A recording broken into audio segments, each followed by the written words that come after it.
Ang lamok o sa scientific name ay tinatawag na Cheilicidea ay isang mapanganib na insekto. Mayroong halos 3,600 species na lamok ang naninirahan dito sa mundo. Nagdadala ang lamok ng iba't ibang uri ng mga sakit sa hayop at lalo na sa ating mga tao.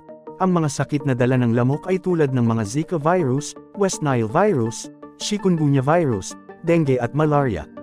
Maraming mga lugar dito sa Pilipinas ang gumagawa ng paraan upang mabawasan ang pagdami ng mga lamok at maiwasan ang mga sakit na dulot nito sa mga tao. Dito sa Pilipinas ay nahihirapan tayo na masugpo ang pagdami ng mga lamok. Ngunit alam mo ba na may isang natatanging lugar sa mundo na walang nabubuhay na lamok? Ang lugar na ito ay ang bansang Iceland na matatagpuan sa pagitan ng North Atlantic Ocean at Arctic Ocean. Nasa pagitan ito ng hangganan ng North America at Europe. Ang Iceland ay isang lupain ng malinaw na kaibahan ng klima, geografiya, at kultura.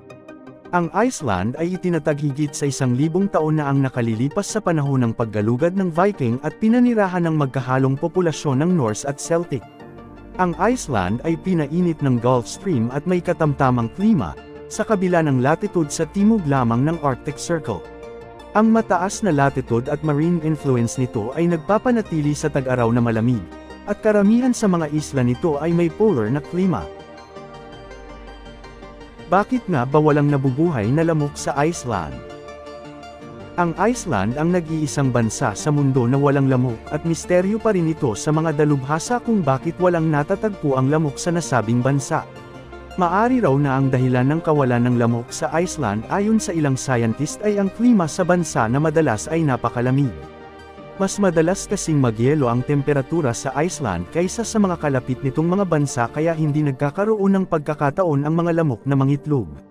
Sa Iceland maaari mong maranasan ang 4 na season sa buong isang araw ng taglamig, na ang temperatura ay tumataas at bumaba ng napakabilis, kaya hindi makakasabay ang kawawang lamok.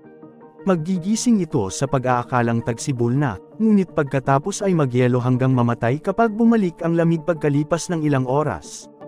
May mga naghihinala rin na baka kaya hindi makatagal ang lamok sa nasabing bansa ay dahil sa kakaibang chemical composition ng lupa at tubig sa Iceland.